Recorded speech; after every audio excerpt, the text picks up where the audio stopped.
We are going to keep things very simple, and we are just going to see the overview of the GST law, what GST, the system, what it is all about, and we are also going to see constitutional provisions as far as GST is concerned. Right now, many of you have said that little bit of background you have had in inter level, and few of you have said that no sir, I don't remember. So not an issue. As far as class is concerned, we'll be going right from scratch. So ஆரம்பிக்கும் போது it will be right from scratch, but where you end, that's very important. So that will be at a little bit of a it is a little bit more advanced level. So therefore today it is a basic session, so we'll get the basics out of the way. GST overview, right? So slide, I think everybody is still able to see. Let's move on to the first slide, just there. Now what we'll do is we'll follow this particular habit. So today's session is always an exception, being an introductory session. I don't expect much from you. Sessions normally how it will work is, especially Zoom sessions, final level normally I don't give time to take notes separately. Aduklan time kadayadu. But being a Zoom session, a lot of you are new to this particular aspect as well. I will go through the discussion in the slide, and whatever I want to convey, I will convey that one. Then I will also give you time to write down notes, no problem, right? Especially Zoom sessions, I will do that. But generally speaking, final level, whenever we meet for physical sessions, those who opted for physical sessions will not have time to write down notes separately. But as of now, no problem. So let me just complete. You can just listen.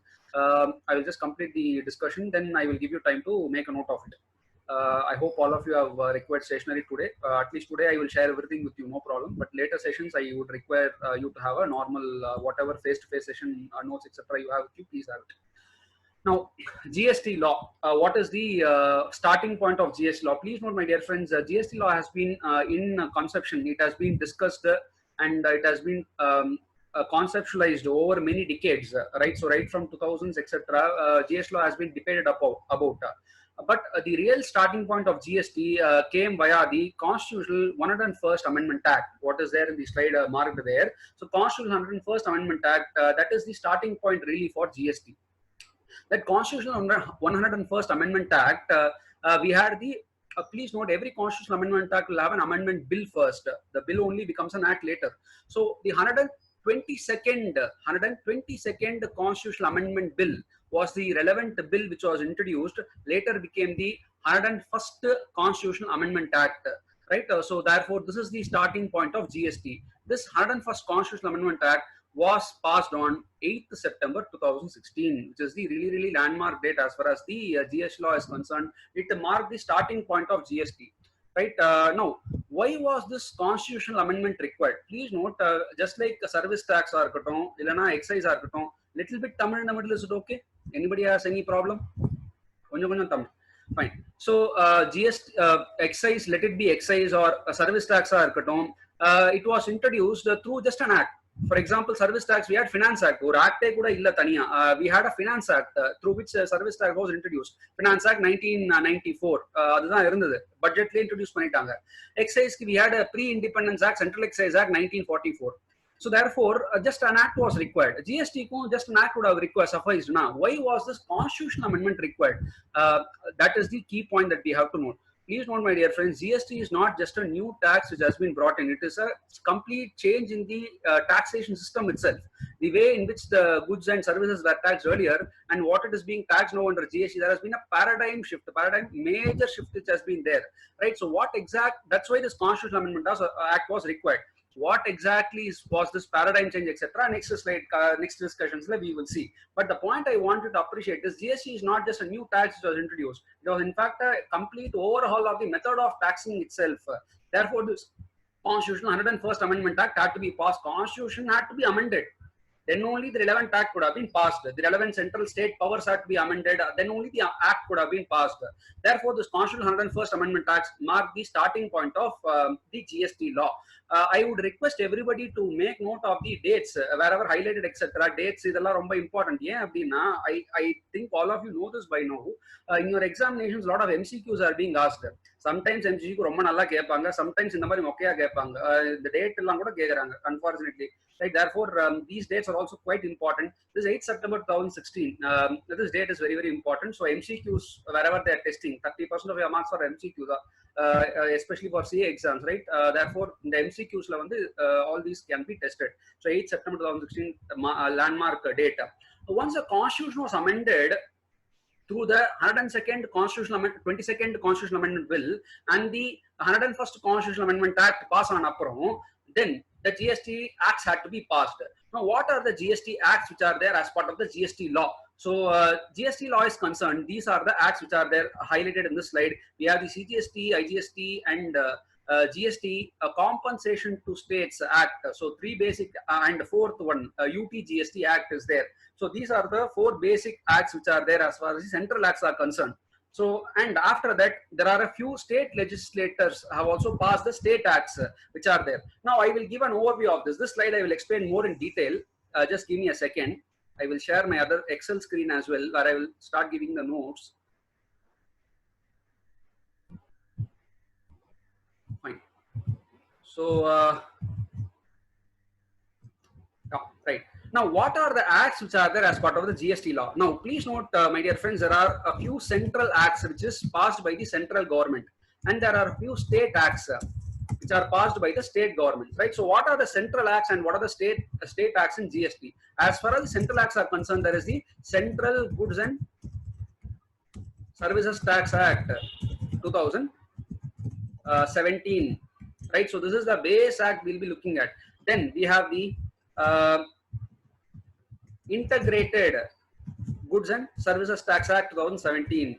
Then we have the point number C, Union Territory. I will just write short form, please write it fully, right? So Union Territory Goods and Services Tax Act 2017, and last but not the least, GST, write it fully, Goods and Services Tax Act, Tax Compensation to States Act 2017. So these are the central acts which are there as far as the GST law is concerned.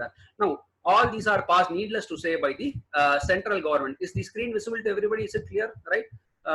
Great. Now, moving forward, now what are the state acts which are there? Now, as far as the state acts are concerned, please note, there are so many states in India. I don't worry, I will not ask you civics question. General knowledge question கேட்கல. இன்னைக்கு என்ன இருக்குன்றது, so many states are there. That many number of, if not more, state GST acts are also there, right? Each and every state will have their own state GST Act. For example, Tamil Nadu has its own TNGST Act. Tamil Nadu Goods and Service Tax Act is there, 2017. Ella Act 2017 now. Then we also have the, for example, we have the neighboring state Kerala. It will have its own SGST Act. Kerala SGST Act will be there. Like that, each and every state legislature will pass a state GST Act. State legislatures, they will pass their own state GST acts which are there, right? Now, how all this will fit together, idella நம்ம subsequent discussions la paakalam. இப்போதைக்கு நம்ம என்ன act இருக்குன்னு பாக்குறோம். We are just seeing the acts which are there, right? So therefore, these are the acts which are there. Now, apart from this, we also have the rules. What are the rules which are there? Now, there is the CGST rules. Now, idellame full form, you can just note it at your end, right? So CGST rules 2017, Central Goods and Service Acts rules 2017 is there. Apart from this, we have IGST rules 2017. 2017 or 2018, if I'm right. Let me just check that one. I think 2018, right? A little bit later it was passed, right? Anyway, we will clarify that, right? Therefore, these are the acts which are there, and these are the rules which are there as part of the, this is what is called as the GST law, right? Now, please note, my dear friends, this particular Central Goods and Service Tax Act 2017, this is the basic act we are going to see, right? And the Central Goods and Service Tax rules 2017, this is the basic rules we are going to see. Whenever we discuss the various sections, I will just say section 2 subsection 52, section 2 subsection 102. I will not say the act. If I don't say any act, it means I am referring to the Central Goods and Service Tax Act, right? The base act is the CGST Act, right? Same way, when I say a particular rule number 31, rule number so and so, 117, 138 rules, rule is nothing but the CGST rules, generally speaking, right? Therefore, basically, we will refer to only the CGST Act and the CGST rules, right? We will see the reason for that. Next one. But there are a few areas where we will also cover the IGST Act, for example, place of supply அப்படின்னு ஒரு concept இருக்கு. Place of சப்ளைன்னு வரும்போது I will specifically say section 10, section 11, 12, 13 of the IGST Act 2017 specifically I will say at that point of time only the integrated goods and service tax will be discussed. Otherwise everything will be CGST only. Fine. Therefore wherever it is required, and for example another example I will give you, if it is an intrastate supplier, interstate supplier பார்க்கிறதுக்கு we will go to IGST Act only. So there I will say section 7 of the IGST Act, section 8 of the IGST Act specific. So at that time only we will go to the IGST Act. Other than that, the discussion will be broadly based on the CGST Act 2017 and the CGST rules 2017 only, right? Now UTGST and now we'll come to this one. Before UTGST, first state GST. Now the state GST Act we don't discuss in detail, one because unga syllabus they don't discuss the provisions of this SGST Act separately. Right, so clearly it is given there. The CGST Act only is discussed. SGST Act is not part of your syllabus because it is passed in various states. Oro state they'll have their own SGST law. Therefore, your syllabus clearly says that the discussions are not based on SGST Act. But don't worry, syllabus la SGST Act irukku sonna kuda don't worry about that. Why? Because the SGST Act is a mirror of the CGST Act. For all purposes, 99.9% kuda sollalam. Almost all, there are a few differences. Romba thevilla number level ku we don't require that on exam level, and from a broad practical perspective it's irrelevant. There are tiny bit of differences in a few SGST laws for little reasons which are there, right? But 99.99% in fact we can say the CGST Act and the SGST Act are the ditto, mirror image of each other. Therefore SGST Act it is useless discussing separately because same section number, same subsection number, same clause, everything same as CGST Act. Therefore SGST Act will not be discussing separately. Integrate IGST patti sollitan. UTGST will apply only for union territories. Again it's different union territories are there, and the provisions of UTGST Act pathina it will say these sections are derived, are taken from the CGST Act. So therefore UTGST Act they refer to only CGST Act. All the in the or few sections they will give, then they will say all the other provisions refer to CGST Act. Therefore we won't discuss UTGST Act also separately. Same thing, compensation to states Act 2017 we discuss only for the limited purpose of compensation cess nu one irukku. The compensation cess kaga mattum na we'll discuss this compensation to GST compensation states Act 2017 only for that purpose we'll discuss. Other than that, for your syllabus also for practical purpose it is not that very useful. Therefore this is what we'll be discussing the GST law, guys. First segment, we saw 3 segments na. The first segment GST law, this is in fact the entire gamut of provisions we'll be discussing. Now having seen that one, can we move on? Can I go back to the PPT? Yeah, so therefore first 2 points we have covered. Right, the first point, starting point was the Constitutional Amendment Act, then the GST law, relevant GST law, what was passed we have seen, then by the center, by the states, etc. All the GST acts, generally speaking, came into effect from 1st July 2017. That is the cutoff date, or we call it in law, we call it as the appointed day. So that is given as the third point. So the appointed day for the effective implementation of all the acts is 1st July 2017. That is the cutoff day, or we would say the appointed day. Law will always use the word transitional provisions law, but it is not there for your syllabus. Transitional provisions law, it will say from the appointed day, etc., which means effective day. So 1st July 2017 is the day when all these acts were implemented, unless there are certain exceptions, certain provisions, a later day they were implemented. For example, TDS provision, section 51, TCS provision, section 52, I'll discuss later. So 51, 52 pathina, it was implemented from 1st October 2018. 2018 1st October it was implemented. So already few sections were implemented later, but other than barring those sections, majority of the provisions of the act were enacted with effect from 1st July 2017, which is also called in law as the appointed day when GST law came into force in almost full effect. Right, therefore this is the legislative history of the GST law, guys. Have a fair idea. All these dates are quite important. All the acts which I have mentioned, quite important. Constitution Act you have to remember for your exam purposes, right? Now having seen this, last point which is given there is GST is a paradigm shifter in the Indian taxation system. Paradigm shift means it's a material change in the Indian taxation system. That is why in fact we saw the Constitutional 101st Amendment Act was introduced, right? So what exactly is this paradigm shift in the Indian taxation system? That is what we are going to see now, right? Now before I start the discussions, now I'll open up the chat.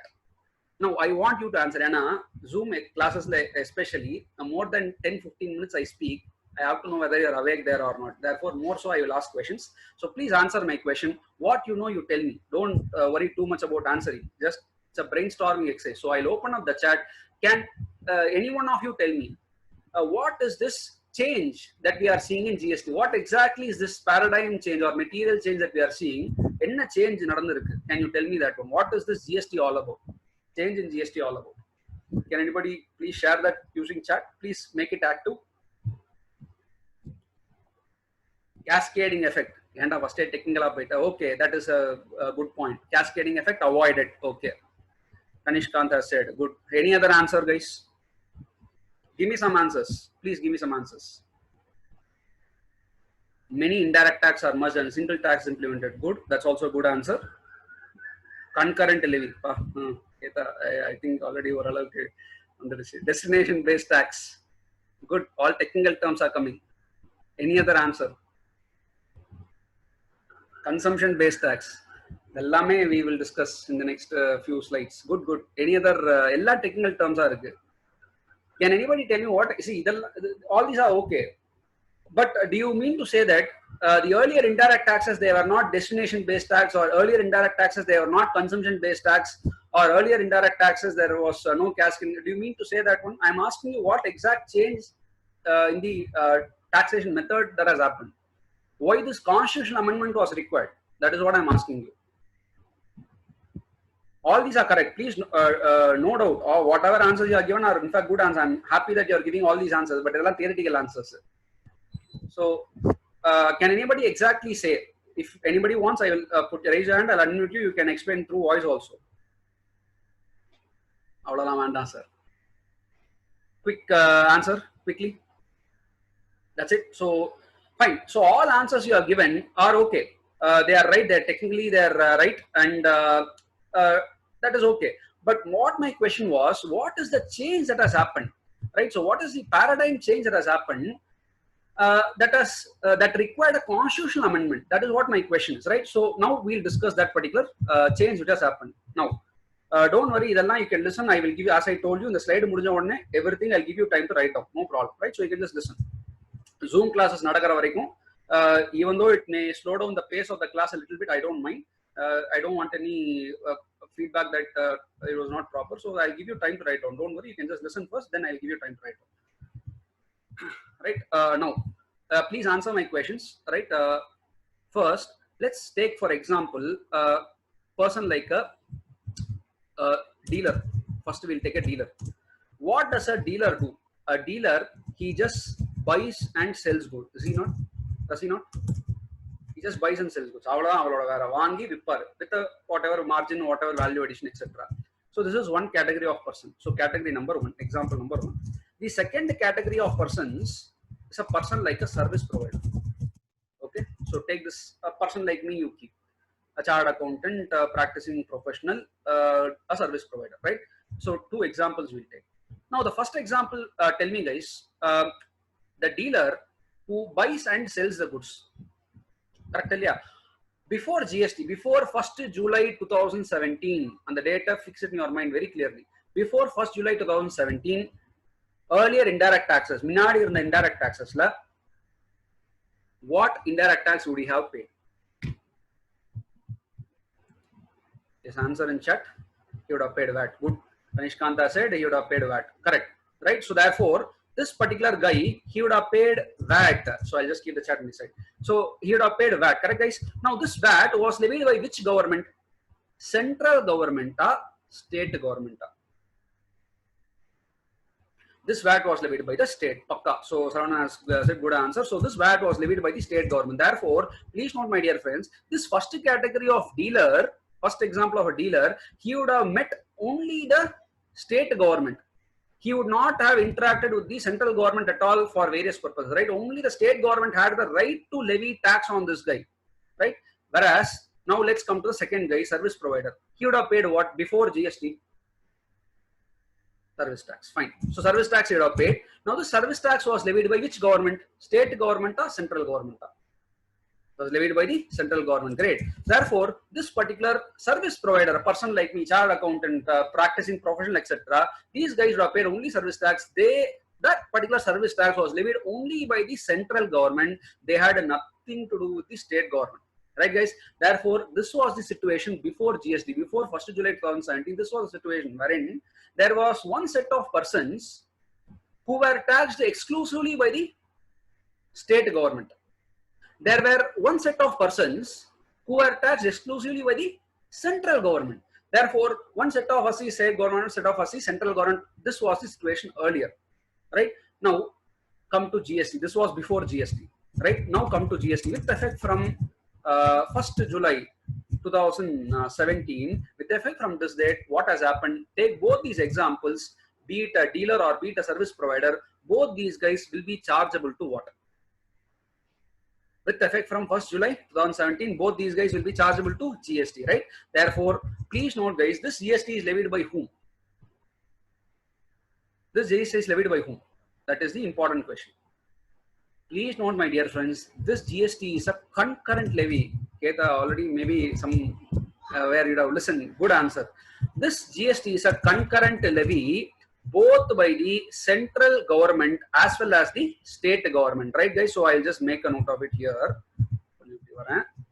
So this GST is a concurrent levy both by state government as well as by central government. It is a concurrent levy. Both state government as well as central government concurrent and a joint, they jointly levy this particular GST. That is what is concurrent levy. Both have now the taxing powers. State government to central government are same. They have the taxing powers now to tax this particular dealer.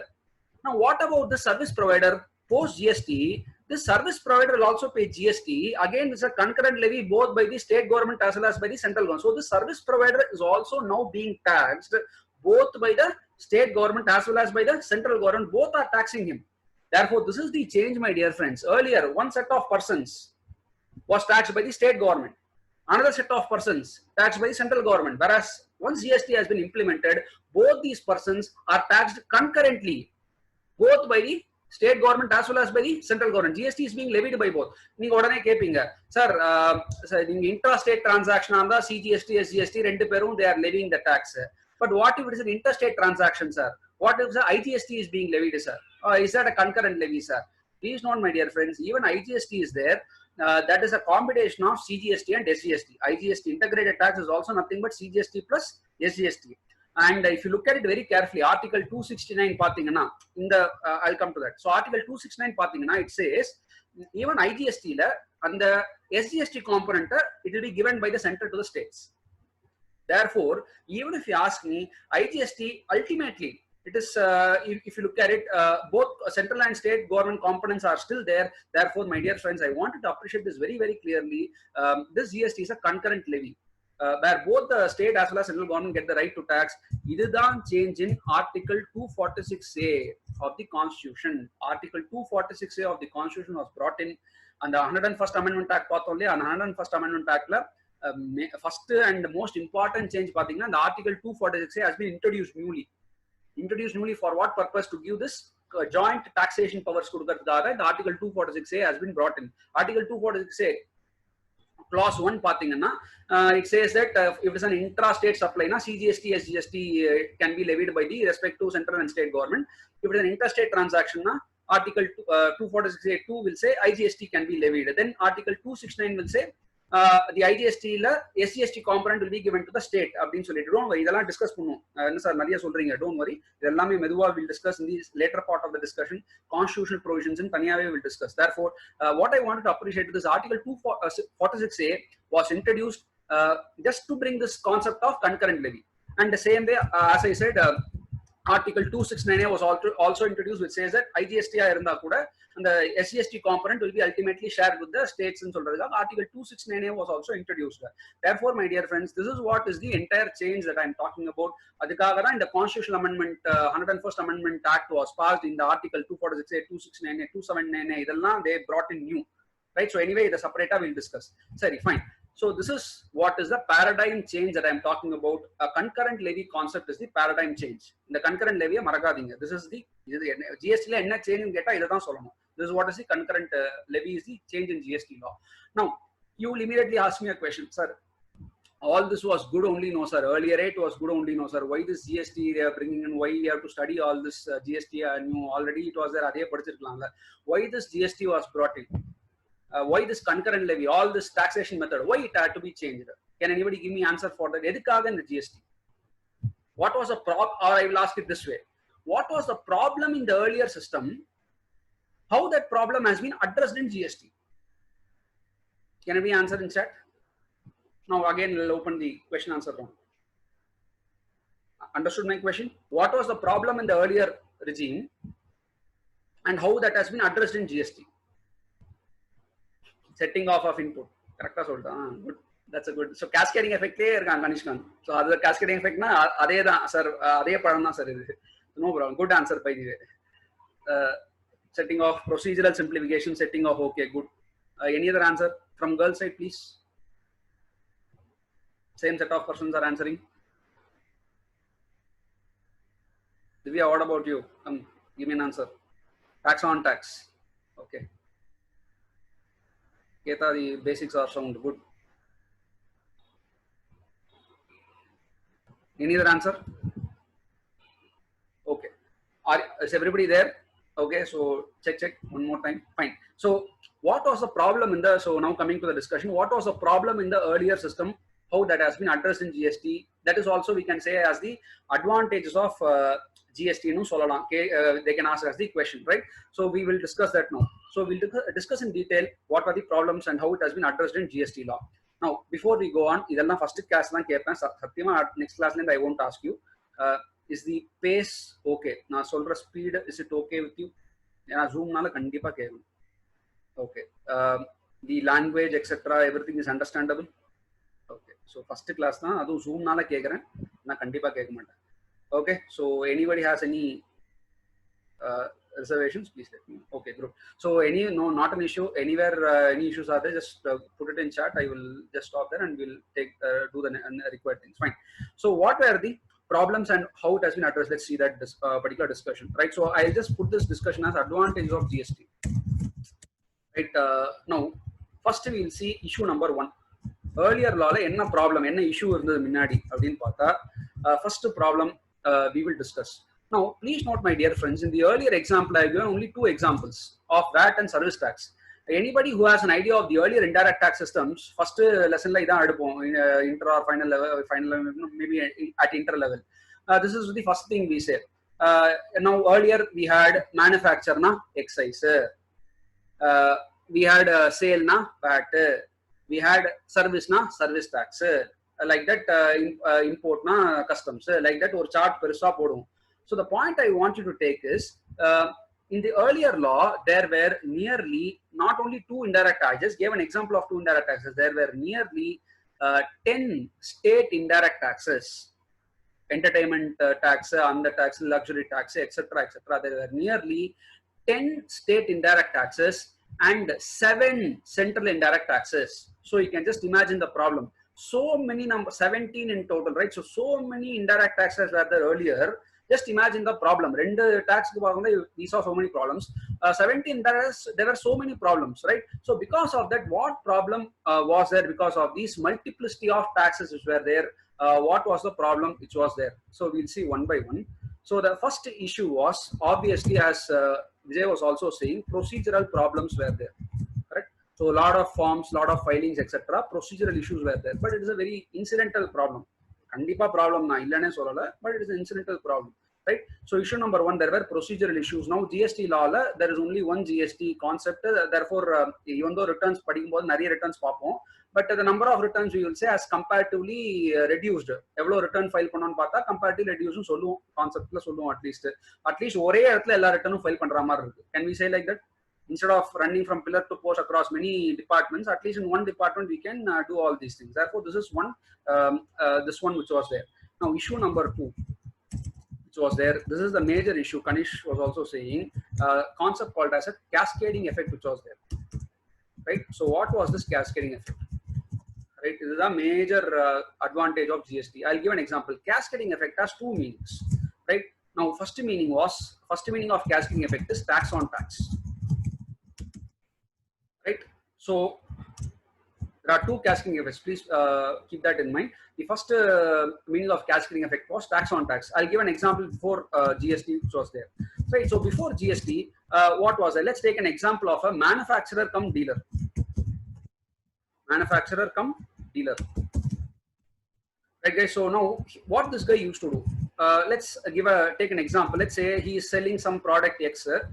He's a manufacturer of that product as well as a dealer of that product. Before GST, what was the situation? We'll see, or we'll do like this. We will keep before GST how the situation was, and after GST, we will just compare on the side itself. That will give you a clearer picture. Right. So let's take the basic price of a product. Let's say rupees 100. Right, guys. So let's take it as rupees 100. Right. So now, before GST law was there, this manufacturer come dealer, what taxes you would have paid? First one, manufacturer would have paid ED, correct? Right. So therefore, add ED. Let's assume the latest ED was, let's say, the last ED which was there in existence was 12.5%. So 12.5% ED. So 12.5 ED you would have paid. Then he would have found the price including ED. Right. So which was 112.5. Right. Then what you would have done? He would not have stopped because he's also a manufacturer, also a dealer, right? Therefore, on selling the particular product, VAT would also have been paid. Let's say for simplicity purpose, 10% vechikala. 10% rate kadayadu, Tamil Nadu especially, but for example purpose, you keep 10%, right? So VAT at 10% vechikala. So VAT at 10% he would have calculated. Please note, my dear friends, 10% he would have calculated on what value? 100 rupees or 112.5. This 10% of that he would have calculated on what value? 100 or 112.5. Chat 112.5. Correct. So the answer is he would have calculated this 10% VAT at 112.5. That is the price including the ED. Therefore, it would have come to 11.25 if I am right. Therefore, then he would have calculated the value this plus this as the final cost to the consumer. Right. So price including taxes, all taxes, including ED and VAT. Right. So this is how the calculation should have happened earlier. Right. Now, what is the problem here? Please note, my dear friends, first situation the problem in the VAT, let's come. This 10% he is calculating on 112.5 now. When he is calculating on 112.5, the 10% is calculated on 100, 10% is also calculated on 12.5. Is it right? So when we calculate 10% on 112.5 now, what is the meaning? 10% is calculated on 12.5, 10% is also calculated on 100. Is it right? Therefore, 100 la 10% calculate pandradhula no problem. 10% calculating on price is no problem. But when we calculate 10% VAT on 12.5, what is the meaning? VAT is being levied on excise duty also. In the 12.5 excise duty, we are adding another 10%. Therefore, VAT was being levied on ED also, right? Therefore, this was the concept called as tax on tax. Cascading effect na tax on tax and here what is the tax on tax? VAT on ED. That was a problem, right? So therefore, this was the cascading effect. VAT was levied on ED. Okay, so VAT was levied on ED, but please note the end example. I told you how many indirect taxes were there. There were nearly 17 indirect taxes in total which are there. You can imagine the complexities which should have happened, the amount of cascading effect, tax on tax, you can imagine, right? Whereas now you come to GST law, concept is simple. Let's keep example of GST at 18%. Let's assume it as an intrastate supply. We'll discuss it further, don't worry. Basic knowledge is assume if it is an intrastate supply, we'll calculate CGST. 18% GST rate, CGST at 9%. And SGST will also be at 9%. Right? So both are 18% means half and half generally speaking, right? This 9% of CGST will be calculated on what? 100. Okay, or 9 rupees. Same SGST will also be calculated on same 100 only, right? Please note this SGST will not be calculated on 109. Will not calculate on 109. The SGST 9% will calculate on same 100.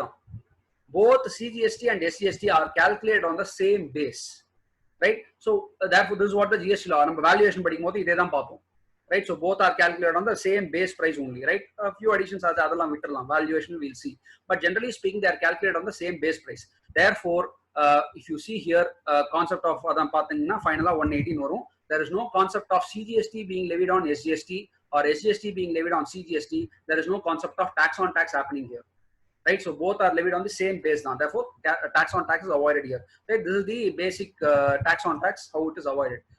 Now, it is very simple. Very, very simple. There is another cascading effect. Till this clear? Right. Now there's another cascading effect is there, right? So I said cascading effect has two meanings now. So let's see the other cascading effect which you are also pointing out earlier.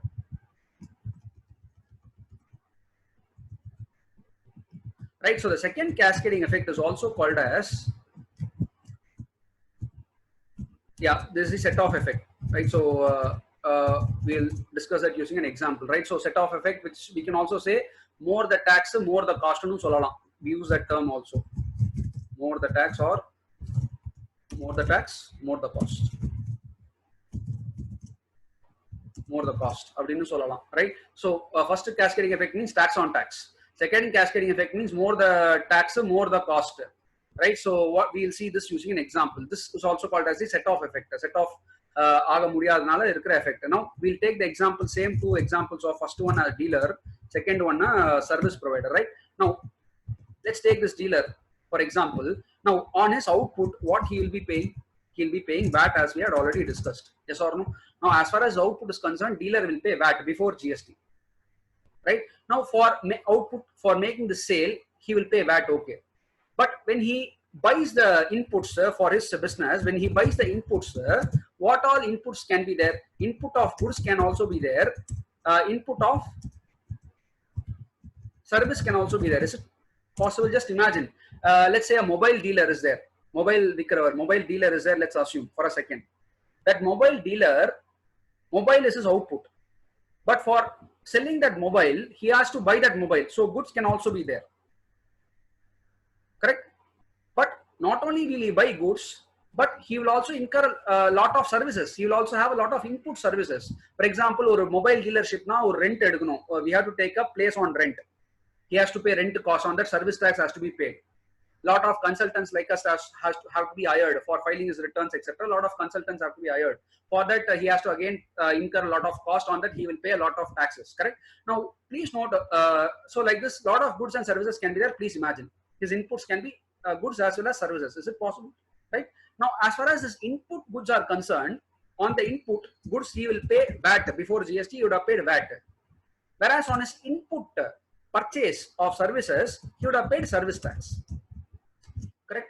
Broadly speaking, right? Now tell me guys, his output is VAT, his input VAT, can these be set off? Or to put it very clearly, can the input VAT be set off against the output VAT? Answer is yes. Now we had the concept called as input tax credit in VAT. The input tax credit in and the output VAT, let's say 100 rupees is there. The input VAT is let's say 75 rupees. So 100 minus 75, 25 rupees, we will calculate the VAT and we will pay the VAT to the government, correct? Therefore, how this input tax credit system works, the output tax what we collect, against that the input tax what we have already paid, that can be set off, and balance we will pay. So 175, 100 minus 75, balance 25 we will pay. So therefore, the output VAT, against that we can set off the input VAT, no problem. Whereas, what about this input service tax?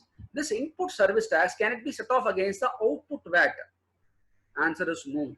The input service tax, please note, is a central government tax, whereas the output VAT is a state government tax. Now, I used to teach my students earlier like this: the center and state will never meet; they will never agree on anything, right? Therefore, state government tax of input, central government tax of input service tax and the output VAT, they cannot be set off against one another. Therefore, what will happen to this input service taxes? It cannot be set off. Therefore, it will become part of cost. Yes or no? If the two cannot be set off, he has to recover it somehow from the customer now. Therefore, on the input service tax will be added to the cost of the product and it will be recovered from the customer. Is it right? Therefore, this is what is called as the cascading effect. Imagine like this: the product chain, the value chain of the product goes through 5 or 6 persons. A, B, C, D, in 5 persons in the value chain. At each stage, some service tax in this situation will keep on adding as part of the cost. Is it right? Can you imagine? Right? Therefore, this is what I said. Since service tax could not be set off against the output VAT, the tax will become part of the cost. It is called as cascading effect. And more the number of people are there, more the tax will be there, more the cost will be there. That is what is the meaning I gave. Cascading effect also means more the tax, more the cost, more the number of stages are there, more the tax, more the cost. So service tax at every stage will keep on adding to the product cost. The product price will keep on increasing. Inflationary effect varum. Cascading effect na romba simple understand panikanona. It is nothing but an inflationary effect. Romba simple, we can understand like that. Therefore, more the tax, more the cost. Now let's take the same. Now after GST, what is the issue we will see? Right. So this is before GST. After GST, what will happen? Right, so you can just imagine, I need not type this out. After GST, both the inputs, let me just copy this, same, or let me do it below. Right, so same dealer, let's take. After GST, what will happen? His input, be it goods or service, will be GST only, na? He will pay only GST, correct?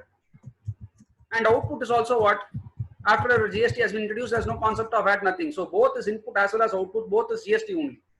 Therefore, GST can be set off with GST. Input GST can be set off with the output GST. There's no problem. There are certain restrictions.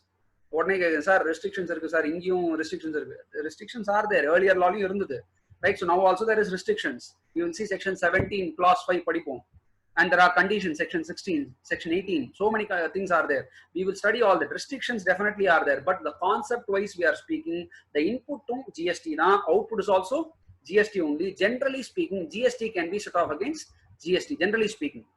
There also we will see CGST, SGST, IGST, method of set off, all that we will see later, don't worry. But conceptually speaking, input on GST, na, output on GST, na, they can be set off against one another. Therefore, it can be set off, be it goods or be it service, it can be set off, right? Therefore, there is no concept of it adding to the cost, and therefore there is no concept of cascading effect now, at least in theory.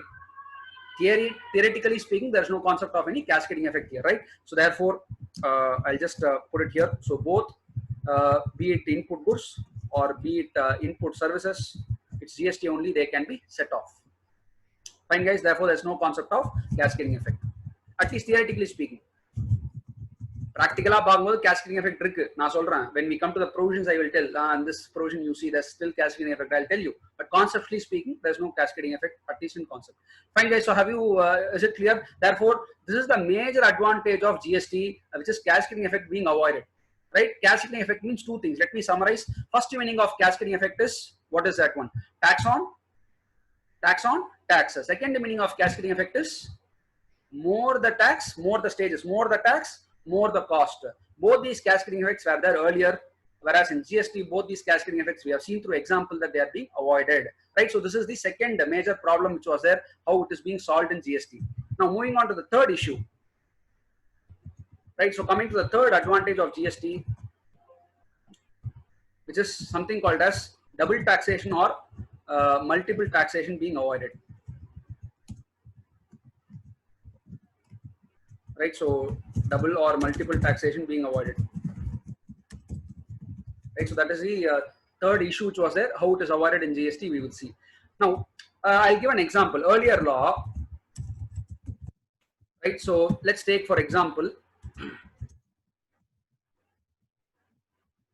example of a software.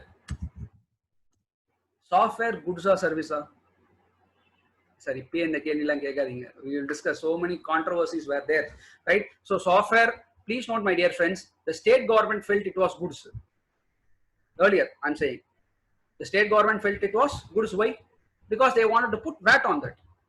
The central government felt that software was a service, ready-made now goods. We'll discuss, don't worry. GST law, we will see, even if it is ready-made now, still it becomes a service. We will see, schedule 2 we'll discuss. So you are good. Kanishkant has answered correctly as far as the earlier law was concerned.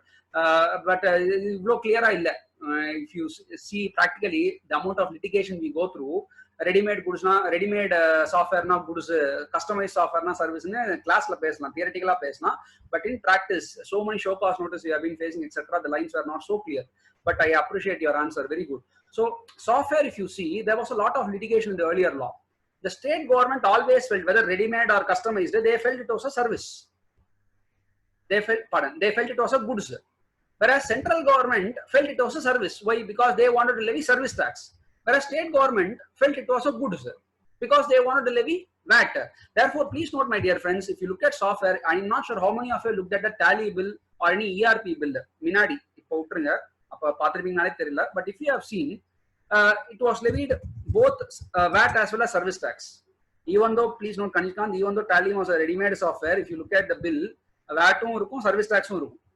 Okay, so this is the practically I'm saying. Theoretically, we can tell, but it is not practically so. Fine. So software was subject to both VAT as well as service tax. Double taxation was happening. VAT was levied, service tax was levied. And I'll give another example. More close to heart, we can say. Food bill. Food bill பாத்துருக்கீங்களா? Domino's pizza. Pizza பாத்துருக்கோம், bill பாத்துருக்கோம் என்னைக்காவது பார்க்கவே மாட்டோம். But as auditors, we should definitely see. But if we had seen that, notice very carefully, even food bill was subject to both the VAT as well as service tax. Right? Therefore, I can give you n number of items wherein there were, and if you look at cinema, VAT was levied. Right? Entertainment tax was levied. Some cases, different municipal taxes were levied, local body tax were levied. Like that, there were, here I've given an example of double taxation. But if you look at cinema, there was multiple taxation happening. Right? Therefore, because of the number of taxes which are there, I told you 17 indirect taxes which are there. Now, there were certain commodities attracting multiple taxes on the full value. Therefore, double taxation, multiple taxation was happening. Whereas now we come to the GST law, take both the software as well as food, both are being deemed as a service. Right? Under schedule 2, we will see. Right? So just first class is just introduction. Right? Let's not go into it. We'll not discuss later. Right? So being deemed as a service, therefore they are subject to GST. Email goods or service and debate has been put to a stop. Mostly they are deemed as service. Right? Therefore both are deemed as service. Therefore they are subject to GST. GST என்ற ஒரே law வந்ததுனால goods ஆ இருந்தாலும் சரி, service ஆ இருந்தாலும் சரி, ரெண்டுமே GST தான்.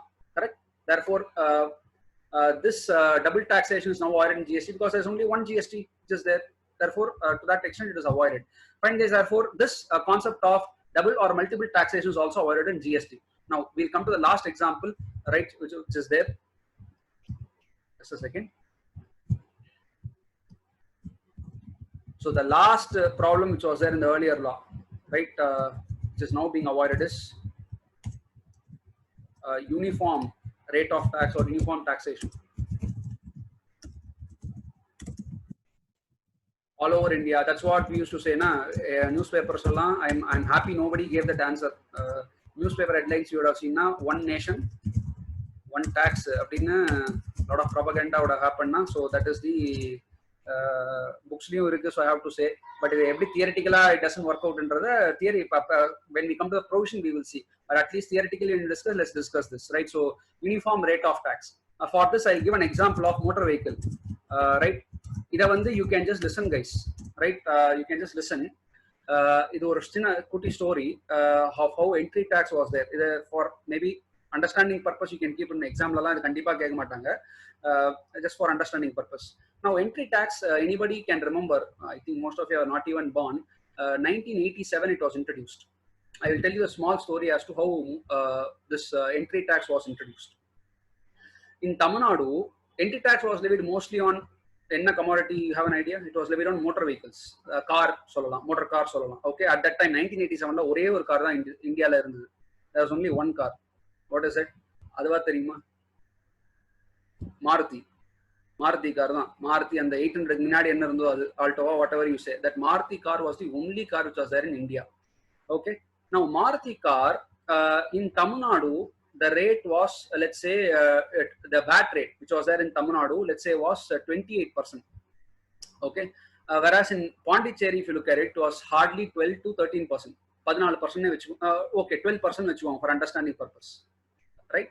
In Tamil Nadu, the VAT rate was 28%. Neighboring Union Territory, Pondicherry, the rate was what? VAT rate was 12%. Seriya? 16% of tax difference which was there. So what our people do, they are very, very smart. Tamil Nadu people, what they did was, they just took a bus, government bus. Okay, government bus they took, hardly few 10 rupees or 5 rupees ticket price. They went to Pondicherry to buy a car. There they bought a car, put petrol for some 20-30 rupees, drove that petrol, put whatever petrol car, they drove that to Tamil Nadu and they then resold the car here. Because of all this, what happened? The customer ended up saving 16% of tax. Correct? Tamil Nadu ide car vaanginda 28%. Pondicherry vaayinadala 12%. He end up saving 16% of tax. A few extra costs was it's incidental costs. So ultimately around 15 to 16% saving he had. So therefore, what government will not keep quiet. What the government did immediately, the government what it did was, okay, you buy it anywhere. Tamil Nadu government, in fact, that time MJR was there. He in fact said, no problem, you go and buy from Pondicherry, no problem. But when you buy from Pondicherry to Tamil Nadu, buy the car from Pondicherry and bring it to Tamil Nadu, enter Tamil Nadu, you pay 16% of entry tax. You buy it in Pondicherry, but when you come to Tamil Nadu, what you do? You just pay 16% entry tax. That's it. So therefore, now if you see that that tax arbitrage which was there, it was effectively plugged by putting something called as an entry tax, right? Therefore, this was the situation earlier. Like this, there were what I'm trying, sir, ethics are in the story. Okay, we'll come to the conclusion of the story. The point I want to say is there were many commodities like this. So this is a story of entry tax. So like this, there were many commodities like this in one state taxable, neighboring state exempt. For example, sugar in Gujarat exempt. Go to Maharashtra, it was taxable. So like that, Kerala, one commodity was exempt. Neighboring state was taxable. Rate was also differing. Kerala one rate, Andhra another rate, Kerala one rate, Karnataka another rate, like that. Each and every commodity, let's take a single commodity, all over India, the rates were not the same. There were many rate differences which are there. Do you agree with me, guys? The VAT rate, was it different across the states? Yeah. Therefore, this problem was there in the earlier law. Because of this, only entry tax was brought in to plug this differences. But even then, the entry tax was not very effective. Even though it was brought in to plug this difference, it was not very effective. Therefore, there were many commodities like this. One example, I would say motor vehicle. Like this, there were many commodities wherein the tax rate was different. We can say sugar as one example. Sugar, as I said, Gujarat and Maharashtra rates were different. Like this, there were many commodities. The tax rates were different all over India. And even generally speaking, the Tamil Nadu, the base rate was 5%. If you go to Andhra, the base rate was, I think, 6%. So like that, the base rate itself was different across India. Whereas now you come to GST law, you imagine, you take one product, let's take a pen. That one product across India, the rate is same. Whether you buy it in Tamil Nadu, whether you buy it in Kerala or Pondicherry or anywhere you go and buy, right up till Jammu and Kashmir, you go and buy. From Kashmir to Kanyakumari, the rate is same. Therefore, this is what is the problem which was there earlier law. The rates were not uniform. Whereas in GST, the rates of tax are uniform. Are you with me, guys? So basically, in the Kadai Kapro, after all the stories, what are the advantages of GST? Let's quickly recap that one. First advantage of GST was a lot of procedural issues was there. That has now been avoided. Point number one, ease of doing business, we can say. Second, major advantages are, second is cascading effect has been avoided. Two cascading effect, these are tax on tax, more the tax, more the cost. Both these are now being avoided in GST. Third, that we saw double taxation or multiple taxation, VAT, service tax, etc. being levied on the same thing, that has now been avoided. And fourth one, uniform tax is there. These are the major advantages of GST. Are you with me? Now, this is the discussion. Now I'll give you some time. Those who have not written it down, no problem. Others, you can just maybe go through. I request everybody to bear with me, and on the Zoom meetings, etc. This I will definitely follow. Even though some of you may already have made a note of it, no problem. Please bear with us. Others who may not have written it, I will now give them time to write it down. Another 5-10 minutes, 5 minutes we will say, not 5-10 minutes, not 5 minutes we will spend and writing this down. So those who want to make a note of it, please make a note of it. First we will see the PowerPoint, then I will shift to the Excel where you can just make a note of it. Everybody has written down, or anybody wants time to write down? Can anybody put in chat? Idellame notes, etc. I will share. Adalla irukattum. Everything will be shared with you guys. Don't worry about it. But still, I would prefer you to physically write it down in your notebook for obvious reasons. Right. So anybody wants time to write it down? Oh, you thought, come on here. I'm now seeing the chat. So anybody wants time to write down, please answer in chat, or else I will just move on.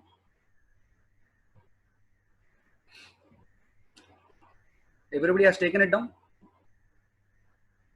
Okay, I have to, I will mandatorily ask this in every slide, right? So just so that we are very clear. So guys, Excel, you have written it down? Excel also written down? Anybody wants to write Excel, please put it in chat. Okay, So no answer is there. Silence is deemed as acceptance. So let me move on. Everybody's awake.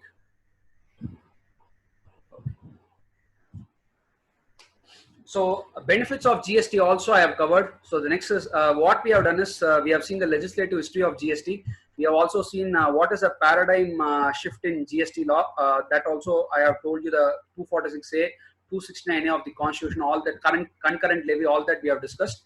Then moving on in the next slide, we have also discussed the benefits of GST, which I have given in the Excel. And the benefits of GST law, I have discussed the major benefits. There are a few more points which are there. If you want, you can please make a note of this also. First, for example, benefits of GST, I have not given in that one because it is a very simple advantage. One, GST is recognized in major countries. There are 152 plus countries across the world which adopt one form of GST or the other. Right, so therefore 150 plus countries adopt GST, so it's a globally recognized system. That also can be done. So eliminates multiplicity of taxes. That also we have seen that one.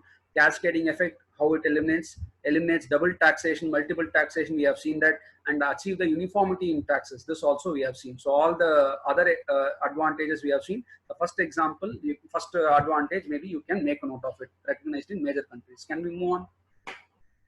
Great. Now, this also we have discussed in the earlier slides. You can just listen. Discuss just I'm putting it in a diagram format so that you understand the holistic picture. Okay, this need not write down. You can just listen.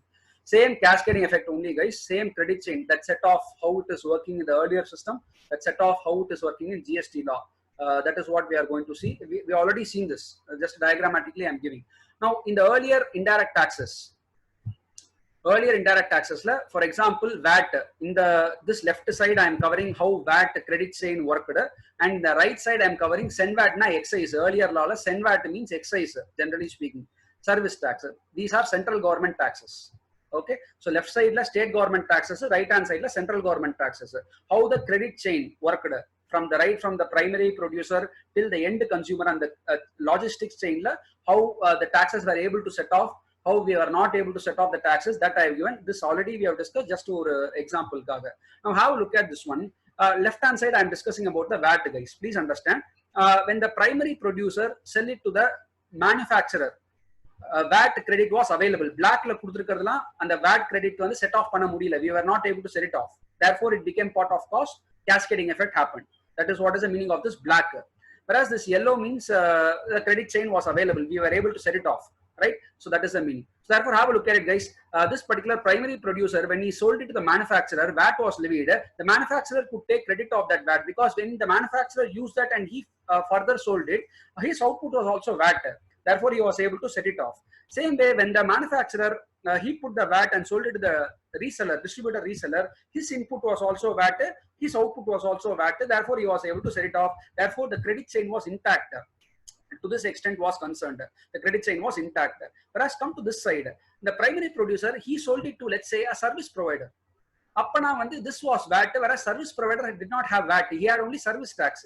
Therefore, VAT could not be set off against service tax. Therefore, we already saw this. Chartered accountant like me, I buy something. Let's say I am buying a laptop like this. Right? Input is VAT.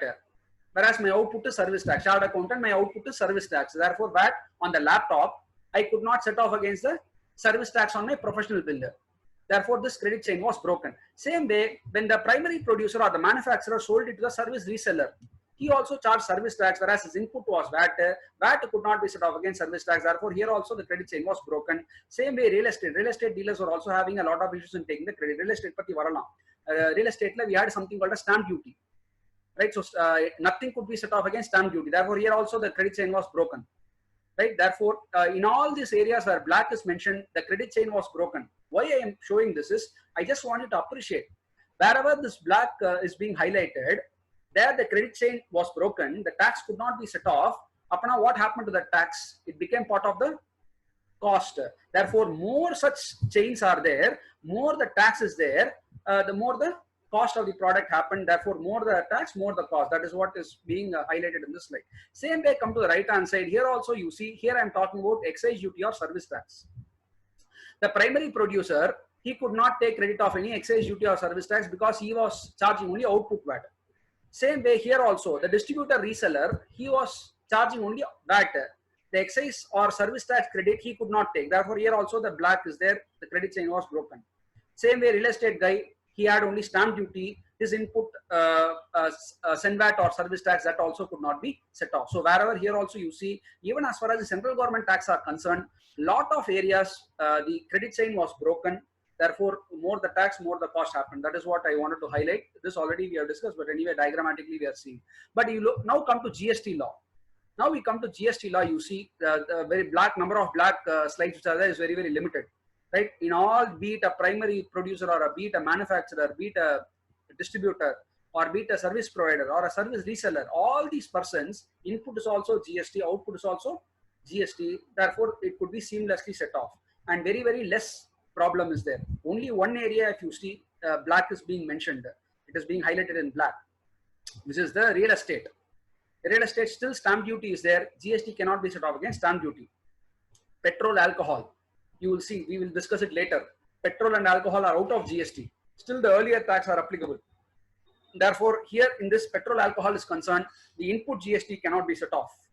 Therefore, there are only a few areas that is given there in this diagram, highlighted in black, which is real estate, on which stamp duty will apply, petrol and alcohol, where the earlier taxes will apply. In these areas only the credit chain in GST is broken. Other than that, the credit chain is very, very smooth. Therefore, the cascading effect, the inflation effect is minimized. That is what I want to point out. Anyway, as regards this petrol, alcohol, etc., the nuances of that, we will discuss it. The earlier tax are applicable, okay, but what tax, all this we'll discuss it subsequently. Fine. But I want you to just know that these three sectors are out of GST, broadly speaking, which is real estate, petrol, and alcohol. They are still out of GST ambit. Fine, guys, shall we move on? No need to take this down. Maximum 1 point you can take down is sectors which are still out of GST. It is this real estate, petrol, and alcohol. Just for a conception. We will discuss it further. Petrol is temporarily out of GST, whereas alcohol is permanently out of GST. We will discuss it subsequently. Constitutional provisions, we will see. Can we move on? Okay. Right. Now, maybe with this discussion, either way, 15-20 minutes ago. With this discussion, maybe we'll try to close off today's session. Right. So, but this itself will take another 15-20 minutes. Now, what is GST law? What is a GST model? And how is the GST model which is there in India? So, both these discussions we are going to have. So, with that, we'll also try to close it up. But either way, it will take a substantial time. Okay. What is a GST model generally, which means across the globe, across the world? What is a GST model? What are the salient features of GST? That is this discussion. The next slide will discuss what is the GST model followed in India. Okay, so these are two discussions we are going to have now. Right. Now, GST, what is GST? If they ask you what is GST in a simple this one, you have to answer only 3 or 4 words to describe GST. What are the 3 or 4 words? First, GST is that's highlighted in red here in the slide. Okay, so you can easily describe GST in 3 or 4 words. First word is GST is a comprehensive tax, which means both goods are also covered, services are also covered. That's why it's called GST now, goods and services tax. Both goods are also covered, services are also covered. Comprehensive tax, very easy to understand. This is not very difficult. So it's a comprehensive tax, point number 1, right? Second, it's a destination-based tax. You already, some of you, Divya, etc., you gave me this in the answer. Good. So this is what we are going to discuss now. GST is a destination-based tax. GST is a consumption tax. And last but not the least, GST is a value-added tax. So when they ask you what is GST, this is what you have to write as far as theory equation is concerned. Now, my dear friends, what I will do is, as part of our discussions itself, on the exam, how the questions will be there, that also I will just give snippets, so please capture them. As far as CA final is concerned, I'm not sure whether you're aware of it or not. The first question, especially indirect tax paper 8 is concerned, the first question is always, what question? First question is always practical question, number based questions. Okay, when the subject was there for 100 marks, it was 20 marks was allotted to the first question. 20% of the marks was allotted to the first question. Whereas now MCQ is 30 and the non-MCQ, which is normal descriptive answers, problem answers, etc., case study based things are 70 marks, correct? Therefore, now 70 marks only is this one, objective is 30 marks. When the 70 marks is concerned, the first question is still practical question, pure practical question, number based question. So 70 marks at 20% of 14 marks. Okay, so 14 marks, first question is always a number based question, practical question. Sorry for maybe using a colloquial term. If they want to trouble you, okay, let me put it in a polished manner. If they want to trouble you, they can trouble you only the first question maximum, right? So first question is always practical question, number based question. Same way, the last question which is there is always most of the exams, it's a theoretical question. They ask you straight theory questions. Adila in the question mari varum. What are the benefits of FTP? Idu or question was there in last exam or before that exam. Benefits of FTP enna? SCIS scheme la what are the ineligible sectors? In a mari straight vanilla question. Abadiye answer avadum avladha. So in the question is the last question. Same thing for your CMA exams as well. Full question is there as fully a number based question, or a full question will be there, which is pure straight case study based kadayadu, case law based kadayadu, edume kadayadu. Straight question answer, theoretical answer, last question will be there. So therefore, if at all they ask this question in the last question, what is GST or what are the features of GST? அப்படினு கேட்டாங்கன்னா இந்த 4 point discuss பண்ணி எழுதினா போறோம். What are the 4 points? Point number 1, I want everybody to remember this, guys. Keep that in the mind. If at all you are going to practice in indirect tax na, இது theoretically மட்டும் relevant இல்ல. Supreme Court la case laws are there which you have dealt with. BSNL case 2004, Imagic Creative case 2006, இதெல்லாம் தேவையில்லை, practically தெரியும் சொல்றேன். So BSNL case 2004, Imagic Creative case 2006, right from 2004 etc. There are so many cases in the Supreme Court which have been decided based on these basic features. Adanala theoretical perspective, suppose you are practicing indirect tax tomorrow, even then these features you can never ever forget. These are the basic features of GST, guys. Help decides a lot of cases. What are they? One, comprehensive, okay, it's a theoretical thing. Comprehensive tax. Second, it's a more importantly, or let's on the comprehensive utterla, summa theoretical vechilla. First point that I wanted to remember is it's a destination based tax. Second point I wanted to remember is it's a consumption tax. Third point I wanted to remember is it's a value added tax. I'll repeat: destination based tax, consumption tax, value added tax. In the 3 point comprehensive tax erikonga. Okay, now let's discuss this one by one, right? Now, what is meant by a destination based tax?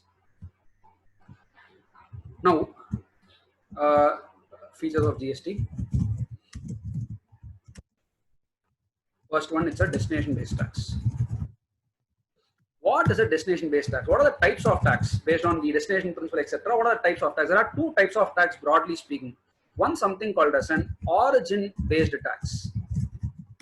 Second, something called as a destination based tax. Fine, guys. Broadly based on this type of tax, based on the destination principle, taxes can be classified into 2. One is something called as an origin based tax. Second, something called as a destination based tax. Now, can somebody answer in chat? Now, time to ask question to test whether they are not. Can somebody tell me destination based tax only here? But can you tell me what exactly is the meaning of an origin based tax?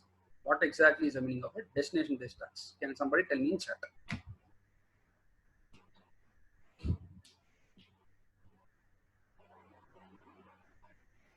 Some answers, please.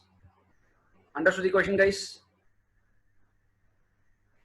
What is meant by origin based tax? What is meant by destination based tax? Please wake up, please answer in chat. I want some answers, then only I'll move forward.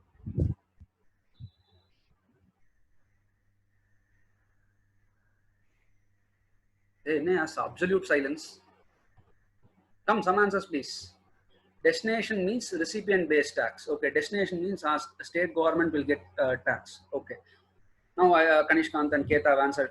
I think Keta's answer is more appropriate. Vijay, trigger for tax in Lapur on trigger for tax in Lapur on consumption. Next answer, please. Reject, answer, reject. Next.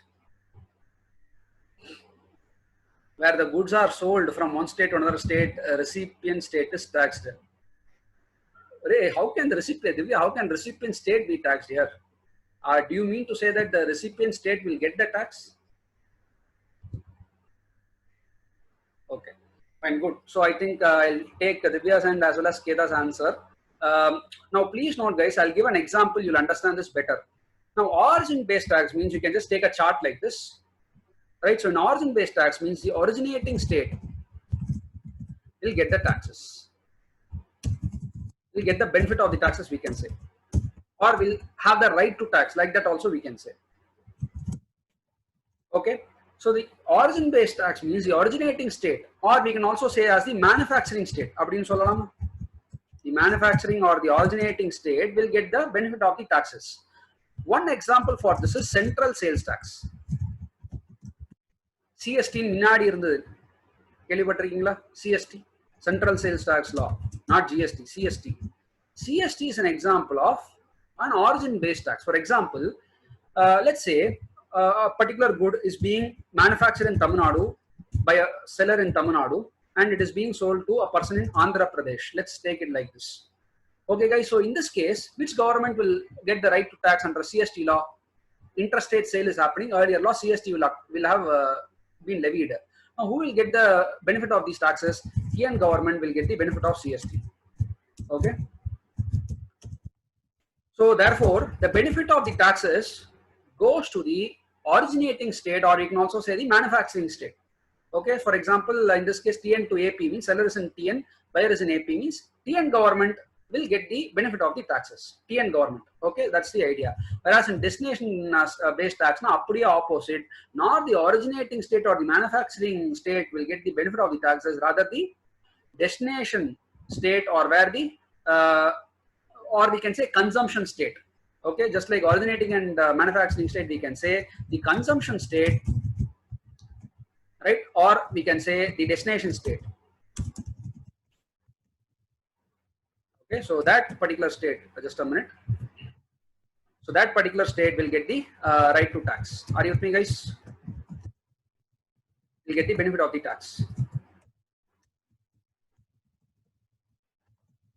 And for example, now GST is an example of a destination based tax, goods and service tax.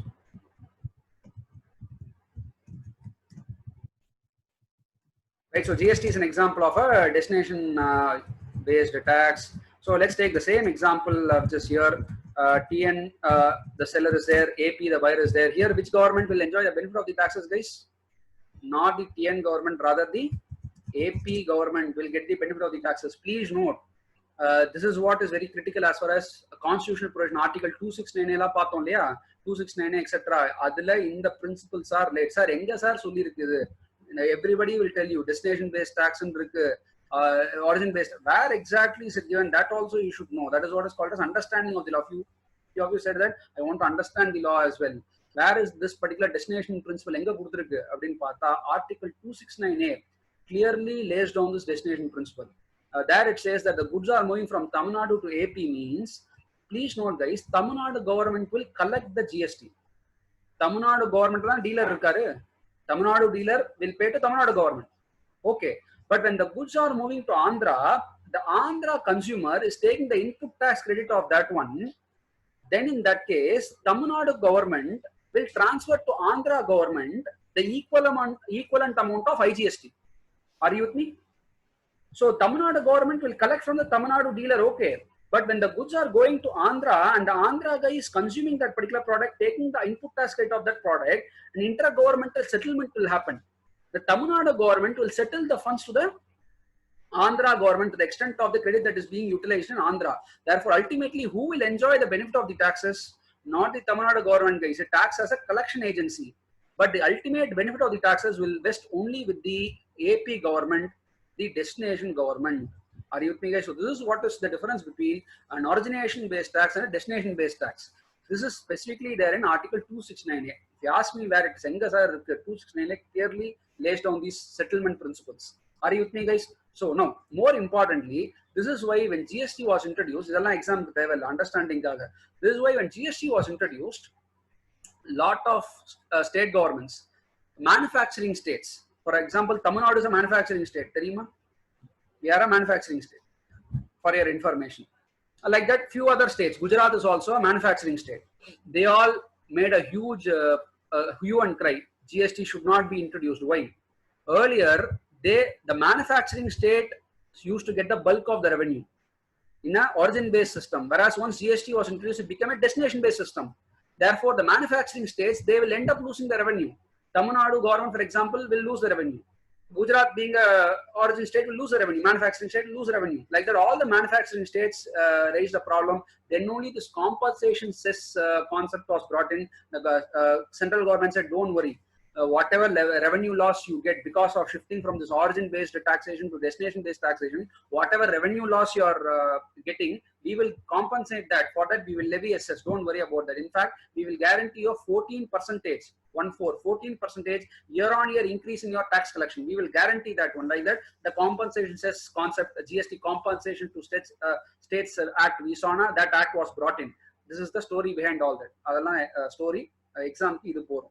Fine guys, so this is what is a destination based tax. Are you able to follow? So the simple difference between the two origin based taxes, originating state will get the tax, whereas destination concept, destination state will get the tax. Point number one. What is the second word I wanted to remember? Features of GST. Destination based tax, then consumption tax. Right, so point number B, GST is also consumption tax. Third is a value added tax. So what is a consumption tax? Fine guys, now please note, consumption tax means it is a tax which is borne by the consumer. Lot of people confuse destination tax with the consumption tax. Kanish in fact said that no, the consumer will pay, that's why it's a destination based tax. Because the consumer is bearing the tax, that's why it becomes a consumption tax. Destination tax now, from the point of view of the government we are seeing. Consumption tax, when we say, we are looking at from the point of view of which person, not the government, which person will bear the tax. Right? In fact, most of the indirect taxes are consumption tax only. Are you with me? Have we studied this earlier in interlevel or earlier somewhere I would have heard na? Indirect tax na inna, the impact of taxes on one person and the incidence of taxes on another person. The consumer will end up bearing the tax. So that's what is a consumption tax. To get that principle clearly, let's say for example Mr. X is there, right? So he sells. Let's take a small example to clear that principle across. Here in this example itself, I laid down a few principles. Okay. Mr. X is there selling certain goods. He is supplying, selling Solavanda. GST will use the word supply. He is supplying certain goods or services to Mr. Y, let's assume. Okay. Now, this price, for example, of this particular supply is, let's say, rupees 100 and the GST is rupees 18, let's assume. 18%. So, therefore, it's rupees 18. Are you with me, guys? Therefore, now tell me, this particular GST is levied on which person? Whose responsibility is it to pay this 18 rupees of GST? Is it Mr. X's responsibility or Mr. Y's responsibility? Whose responsibility is it to pay? No, that is where you are wrong. Please note, guys, Mr. X being the supplier is liable to pay the GST. Generally speaking, there are exceptions to this. We will see forward charge mechanism, reverse charge mechanism, lateral charge mechanism. Like this, we will see many things. But generally speaking, the liability to pay tax, yeah, you are right. So they are also right. So the liability to pay tax is on the supplier, generally speaking. Tomorrow, the tax is not paid, government will catch whom? The government will not catch Mr. Y, the consumer will not be caught, generally speaking, unless fraudulent cases, that's different. Generally speaking, the supplier will be caught hold of. Therefore, the onus to pay tax is on. That's what we say now. In legal terms, we say the onus to pay. The onus to pay means who's liable to pay. The liability or the onus to pay tax is on Mr. Y to pay GST on Mr. Y. These are very fundamental principles, guys. I don't mind spending few minutes. Romba elementary and nanakadinga. Sometimes we will miss the gun. Practical problems, we will miss the gun. Alright, so liability to pay tax on Mr. X. Now, please note, Mr. X will pay to the government. This 18 rupees GST to government it will pay, no problem. This guy will pay.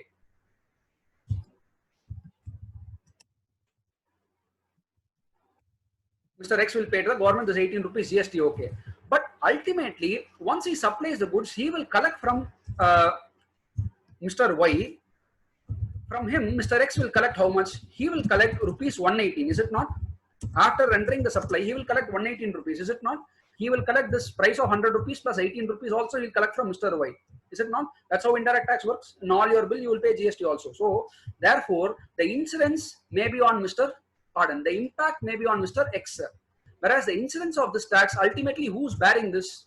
Mr. Y only is bearing the entire price of 100 rupees, 18 rupees of tax. He's paying it out of his pocket only ultimately. Therefore, the incidence of tax is on Mr. X, whereas the impact of tax, finally, who's bearing the tax? Mr. Y is only bearing the tax. Therefore, the tax impact is only on Mr. Y. That's what we used to say, correct? Therefore, this is what we used to say, guys. The incidence may be on Mr. X, whereas the impact of tax is on Mr. Y. Fine, guys. So this is the nature of indirect taxation. Earlier law, most of the taxes were also indirect taxes.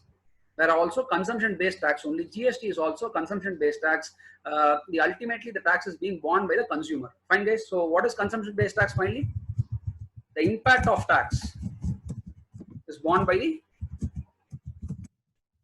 consumer. This is what is called as a consumption tax. It's a tax on consumption. This principle was laid down. It's a romba easy, sir. Please don't think like that. In the basic principle was what was laid down in BSNL case BSNL case 2004. Supreme Court case law, landmark case law. Idella theriyama indirect tax la practice panna mudiyadhu. Right? So BSNL case 2004 laid down the principle that earlier it was service tax. Service tax is a consumption based tax, and it is laid down. Same way in GST also, it is very, very clear. The ultimate impact of tax is on the consumer. Fine, guys. When we discuss the provisions, we will see. Are consumption-based tax we will see that. For example, in composition scheme, it will clearly say, section 10, it will clearly say, Mr. X, if he's a composition dealer, he cannot collect tax from Y. It will say, it fails, it is an exception to the consumption principle. Whereas generally speaking, the person is allowed to collect tax from the consumer. Therefore, we can establish that GST is a consumption-based tax. Generally, the impact of taxes on the consumer. There are exceptions to this. For example, composition scheme section 10, it's an exception to this. Like that, we will see. Don't worry. For now, you just know it's a consumption tax. Fine, guys. Are you with me? Right. Third one, it's a value-added tax. What is value-added tax? Very, very simple. Already we have discussed. Therefore, I'm not going to take too much time on this. Now let's take, for example, what we discussed earlier, here in the set of concept. So after GST, same example I'll take here also. Right. So what is value added tax? Wherever the input tax can be set off against the output tax. That is what is called as a value added tax, is it not? I'll establish this. Why is exactly called as a value added tax? I'll establish this, but I'll take the same example. Are you with me, guys?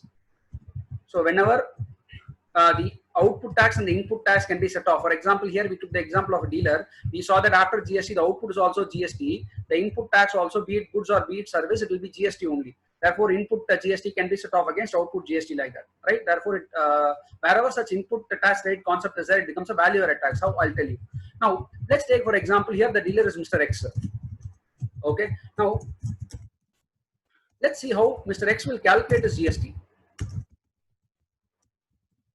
Right now, let's take, for example, in this case, his output is, let's say, some amount, and his output GST is, let's say, rupees, let's say 100. Okay. Now, be it goods or be it service, GST only is there. Let's assume, for example, on his input goods, the GST he is paying is rupees 25, and on his input service, let's say the GST he is paying is rupees 50. For example, are you with me, guys? So now I'm talking only about the tax amount. I'm not talking about the sale or purchase amount. I'm talking only about the tax amount. The output tax is 100 rupees. The input GST on goods is 25. The input GST on services is rupees 50. Right now, how will Mr. X calculate GST in this case? First, what he will do is he will calculate the output GST, or we will say the GST. Let me use the word tax. Tax collected on output or sales. He will calculate this first. 100 rupees in our example, is it not? On his output, his tax is rupees 100. Correct? Now, from this tax collected on sales, what he will do next? He will less his input credit or tax paid on inputs. In this case, on input goods, he is paying rupees 25, and on input service, he is paying rupees 50. So on input goods, 25 rupees, 50 rupees, total is 75 rupees he is paying as input tax. Now this input tax, can he set off against the 75 rupees? Can he set off against the tax collected on sales 100 rupees? Answer is yes. This is what is called as what? Tax paid on inputs is what is called as your input tax credit. Yes or no? ITC we used to say na. So input tax credit is there, so that can be set off. So therefore the balance comes to 25 rupees. So this is what is a tax paid to government. Yeah guys, this is the tax that Mr. X will pay to government. Is it right? Why I'm saying this? Two reasons. A very simple example only, but two reasons are there. One, to establish that there is a value added tax. Second, which we'll come to. I will explain how it is a value added tax. Second is, this is the steps that we'll usually follow in all the problems. It may be a very big problem.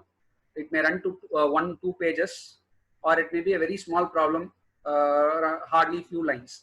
Whatever be the nature of problem in GST, normally we follow these three steps only. First step is calculating all the output VAT, output GST. Second step will calculate all the input tax credit. Third step is 1 minus 2.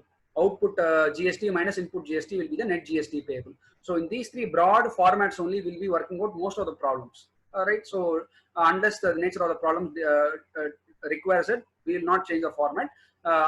So we will follow this format only. So this is one reason why I wanted to give this particular thing. Right.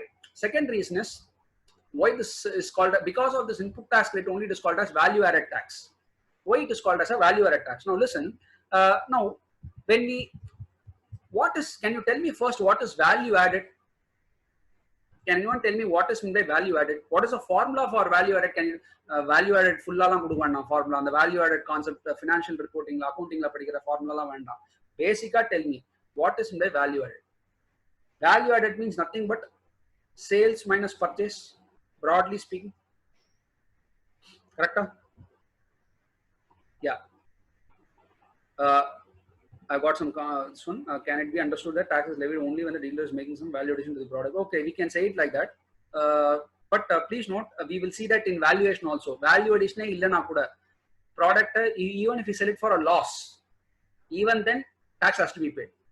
Okay, there's a case law called as Fiat case law. We'll discuss all that during our discussions. So I partly accept your answer, but not completely correct. So what Balaji had, Vijay had in fact said that was because there's a value addition only, tax is being levied. I do not agree with it because even if there is no value addition, also tax is being levied.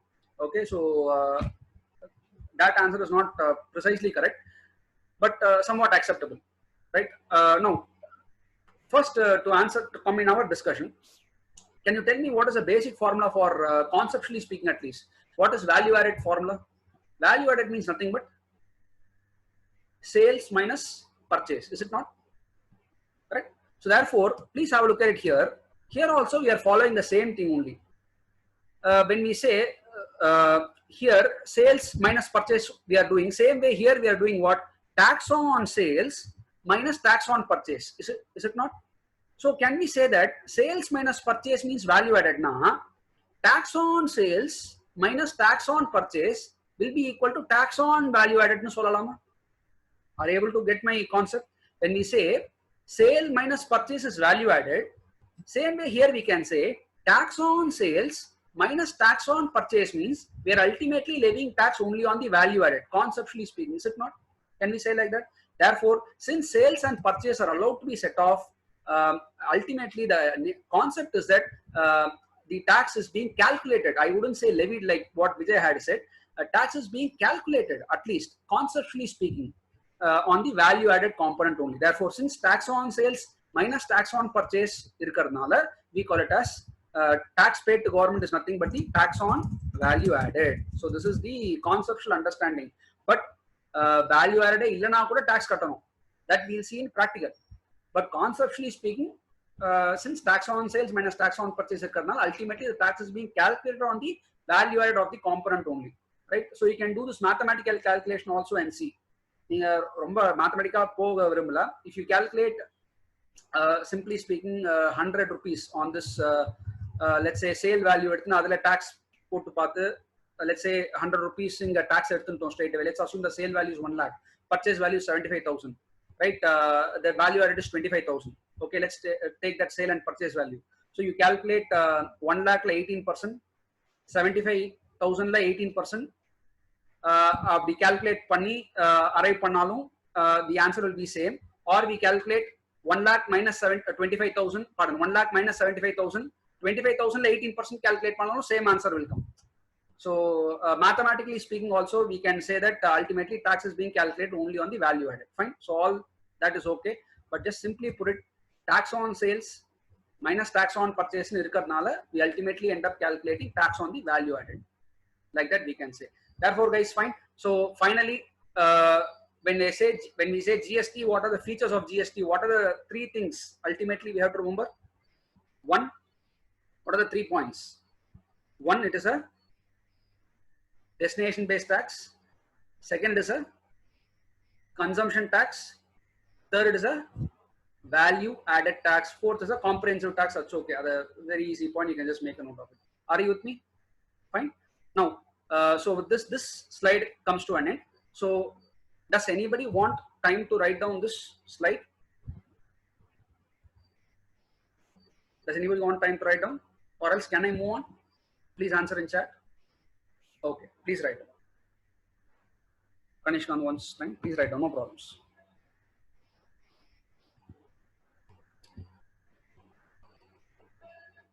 Now I don't in the time you write down in the first few classes, I don't mind spending some time on the foundation, because most of you have said that you know a little bit of GST, whereas few of you have said that no sir, I don't remember very well. So normally this is the case, because GST has been introduced fresh. Even at the final level, foundation we will spend some time. Okay, so don't worry about that. So it's very required. Because your knowledge some 2 or 3 years back, the portion was also very less for the inter at that time in GST. So it's very difficult to predict how much of you know how much about GST. It's very difficult to say. Therefore, at least now what we are doing generally is, even at the final level, we don't mind spending some time in the foundations of GST. So we'll do that. But once we hit the foundation, then I think I will rely on that, and then other areas I'll go pretty fast.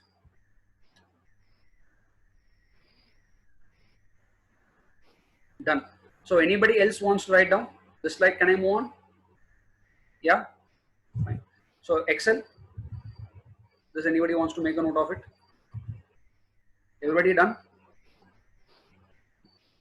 Kanish done? Kanishkan, you are done also? Okay. Fine. So therefore, everybody is done. Fine. Okay. So okay, almost time. So we'll do one thing. I'll just this slide I will stop just giving some overall discussion. I'll stop with this. Next class we'll take up the full thing. Now till now what we have finished is we have finished basically speaking what are the timelines as far as GST is concerned. What was the legislative history that we have seen, and what was the paradigm shift in the taxation method? What is the change that has happened? And the relevant constitutional provisions introduction we have seen. Constitutional provisions next we'll have a few, big discussion. We have laid the foundation. Then the advantages we have seen. Then we have seen what is the GST system, what are the features of the GST system, and now what we are going to see as a concluding thing for this session is what is the GST system in India. Fine. So I'll do the following, not an issue. All right. So you can just make a note of this. I'll stop with this because again, if I start this another 20 minutes, 25 minutes, will go. So being an introductory session, I don't mind. I'll stop with this. Next session onwards, we'll hit it fully. Fine, guys.